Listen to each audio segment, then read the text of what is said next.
Well, I finally been doing a little fishing and a little cooking. I ended up trying something new, and I don't know if you're like me and doing something new and trying to film it, it's pretty hard. So I ended up taking my daughter, and I don't normally film a lot with her because I just try to enjoy it and have a good time with her.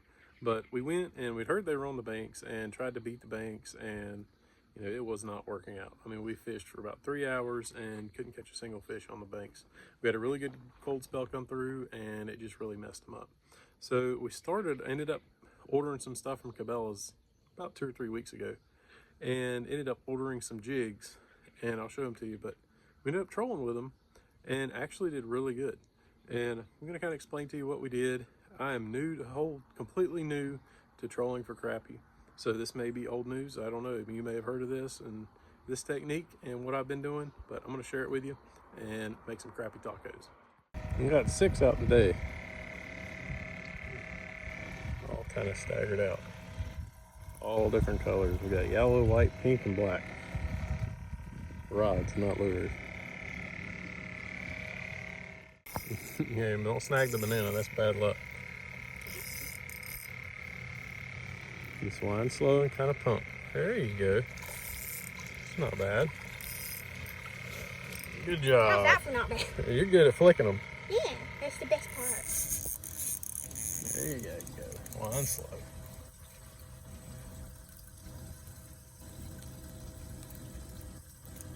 What do you got? Oh my goodness. Is that another bass? That's a big old crappie. That's what I'm talking about. All right, in the boat. That's a good one.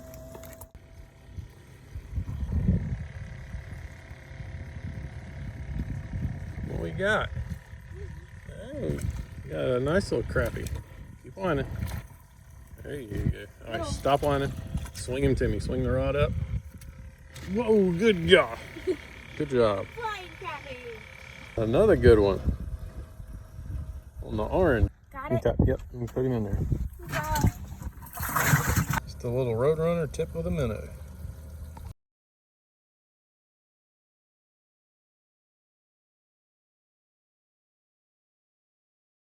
But I can definitely tell you, you don't want to go on a windy day. It is really hard, and it seems like the wave slapping on the boat really messed them up. We had a really hard time the other day when it was blowing about 15, and going into the wind, it was hard to control the boat, for one. But the waves slapping, you couldn't catch them in the wind. You turn around, go with the wind, and pretty much cut the trolling motor off and just point it in the direction to keep the boat going. And it seemed like they did a lot better. But you got to stay within that 1.5 mile an hour under that, and it seems to do good. And I've just got some old ultralights that I've had for a really long time. It's about time to upgrade some reels, and I've been working on it a little bit. I got the little spin cast. I wanted to try one of those. I'm not a huge fan, but these are the little jigs that I've been using, and I trolled them right at 1 mile an hour. About 0.8 is about perfect. 0.8 to 1 mile an hour seems to do really good. I've also caught them at 1.4, but it seems like the best speed for these things is from 0.8 to 1.4. So these seem to be the ticket. These are Crappie magnet fin spins, and they have them on Amazon. They're pretty expensive, but Cabela's was definitely, I have Cabela's points, so it was obviously the cheapest option. But these things seem to do really good. I've got 1/8 ounce and I've got some 1/4 ounce, and I mix them in a little bit, and they seem to do really good. These things, I've got a Mirage of line.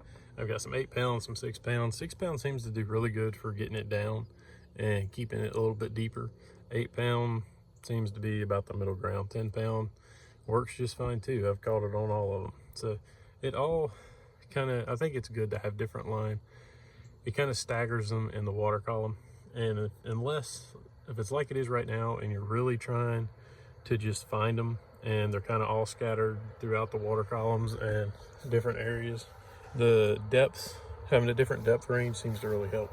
We went again today, and I didn't have the 1/4 ounce ones the first 2 trips, and the 1/4 ounce seemed to do really good. I think probably half the fish came off of the 1/4 ounce jig heads, and the rest of them were just different colors. Chartreuse and pink seem to be the best colors, and it's just kind of hard to tell. You just kind of got to go find them. And what we were doing is going through, finding a school or a good area, and then we would mark them on the chart plotter and I would just keep going back over the same areas over and over until it kind of quit biting, then I'd find a new area.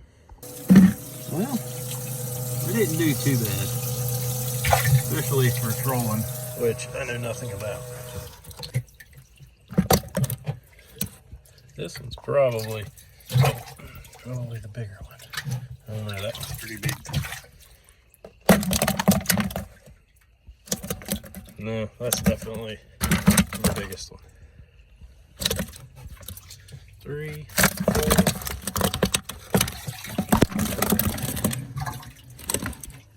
6,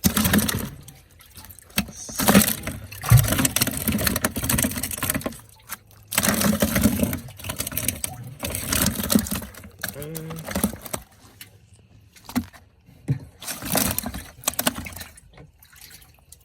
10, 11, 12,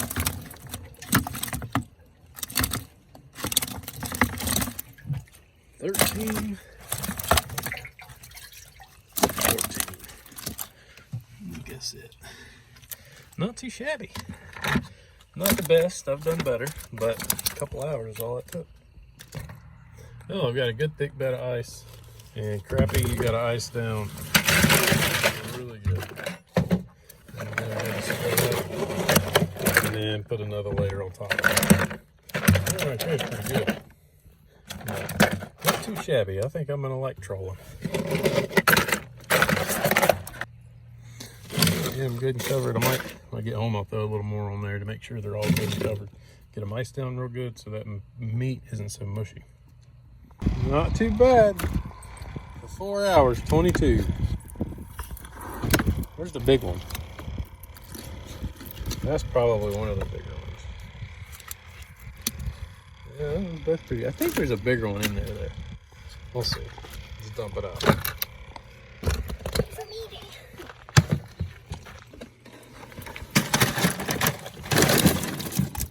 There's still one more in there. Oh, there's one more still in there. Yeah, that one I probably should have threw back. Which one?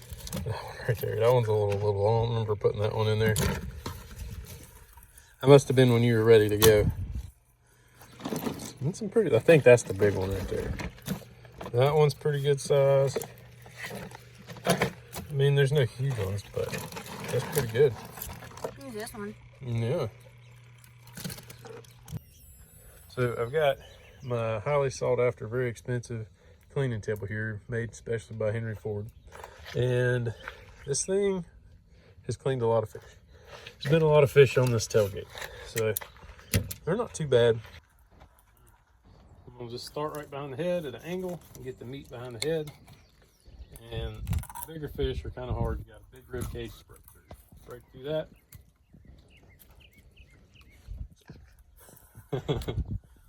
Flop it over, keep the skin attached to hold it. The meat off, go down through, get the ribs out. And there's a piece right there you can get if you want. And that's all there is to it. Behind the head, break through the ribs, stop at the tail, flip it over, and then you've got a little handle to hold your meat. And skin it out. I like to skin them right on the skin on these. And they don't have any bloodline to speak of. So, got the rib bones out. Kind of come around, get that little piece of meat at the bottom, and there you go. All there is to it. Same thing, cut, and then you outline the back, right down the spine. When I get down here, I go all the way through, stop at the tail, and I'll come back. And then I like to hold it up with my thumb. And some little pin bones there to break through. And you go right over the ribs. And then that helps your knife a little bit. Bigger fish, it's definitely easier that way. But I kind of like to just go through the ribs real quick and be done with it. But you do get a little piece on the bottom with it. And sometimes, like right in there, got some little pin bones. I'm gonna cut those out. And boneless fillet. So this is one that we caught yesterday that iced down really good all night, and the meat is way firmer. This is one that the meat looks kind of the same, but it's been on ice for about 2 hours. So I think they're way easier to clean. The meat's a lot better. You can ice them down overnight. Now I've just got a bowl full of ice, and I'm going to take my fillets and just give them a little dunk, rinse them off a little bit. Kind of cool them down, get them nice and cold, get a little bit of the blood and guts off of them.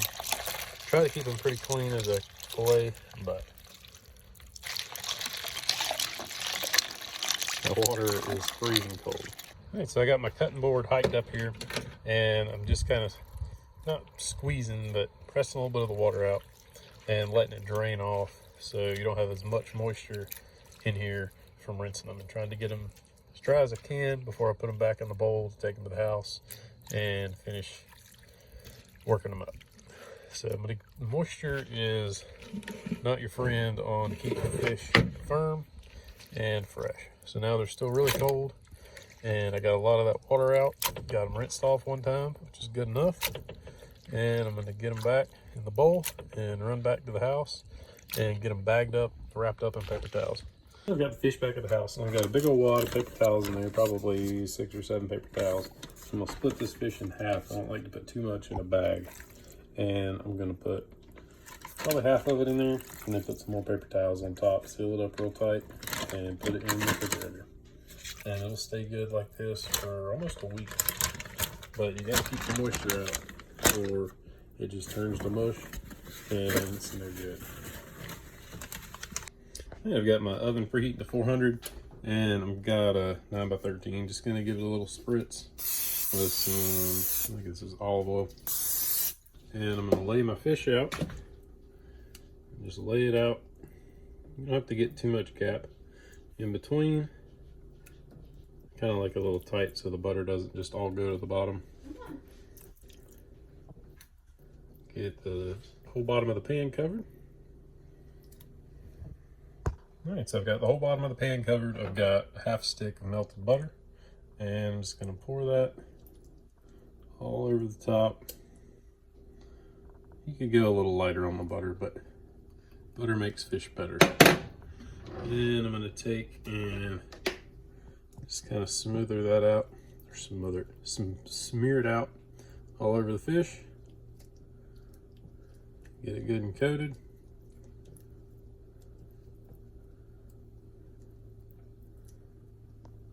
All right, so now this stuff's pretty good. I got it, I think at Walmart, or maybe it was Food Line, I don't remember, but cilantro and lime, that stuff's pretty good. I'm only gonna season one side. Give it a pretty good coating of that. Got ground cumin. Decent, pretty good helping of that. Get it all over.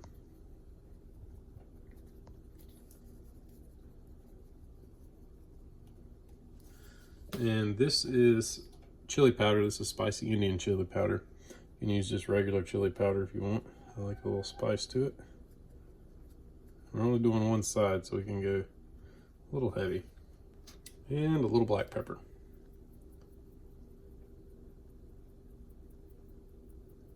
And you can put some garlic on there if you want. I was gonna mix garlic in with the butter and forgot about it, but that'll be all right. So now we're gonna let the oven get up to 400 and put it in there probably 10 to 12 minutes, just until you can take a fork and the fish becomes flaky. You don't want to overcook it, and might actually take probably 8 minutes. We'll see. All right, so I just got it out at 400 for 8 minutes, and let's see what we got. Oh yeah, perfect. So right at 8 minutes at 400, got some butter in a pan, and I've got some little flour tortillas. I'll fry them up a little bit, and I'll let it fry a little bit on this side, flip it over, put some cheese on it, while it fries on the other side, and it'll melt the cheese. All right, so I got my tortillas fried and melted the cheese on them, a little bit of lettuce, some onion, and this is the special stuff right here. It's a little spicy mayo I make myself. It is 3 parts mayonnaise, 1 part sour cream, sriracha, garlic powder, Indian chili powder, and some lime juice, and a little bit of sugar. And it is the stuff. And I'll probably put a little bit of salsa verde on here as well. And that'll be the ticket. That's gonna be good right there. So that is one of the quickest, cheapest, easiest meals. Well, definitely not cheapest, because if you're a fisherman, you know, but I won't tell your wife. So it is definitely not the cheapest, because when you figure in the boat, the time, the gas, the lures, the bait, it's expensive, but it is one of the best things you can get. Definitely one of my favorite ways. I'm not super big on fried fish. I like it crappie sauteed or baked, and the fried is definitely good. I'll probably do some of that here too, because we've got quite a bit of fish to eat. So this meal you can throw together 8 minutes to cook it, probably 5 minutes to prep it, and you've got a meal and enough to feed. My wife's already ate. I'm about to starve to death. I haven't ate all day, and you know, you can feed a lot of people. So that is definitely going to go a long ways. That was probably a third of what I had. It's probably 4 or 5. That was probably 5 fish. There's probably 10 fillets in there altogether. So some nice sized crappie definitely go a long way. And if you've never had a crappie taco, they're not crappie at all. Well, that's going to be it for this one. I hope you liked the video. And there's definitely going to be some more of this to come. I can't wait to try it this summer when they're actually, you know, stacked up out deep and they're not just spread out everywhere like they are right now. There's so many different fish in so many different places. It's just really hard to pinpoint them and keep on them. That's the hardest thing, because as the day went on and the water warmed up, it seemed like they moved a little shallower. We actually caught some on the banks and then caught some out 15 feet of water. So it's been tough, but this summer it's going to be fun. I hope you will subscribe, like, and we'll see you next time.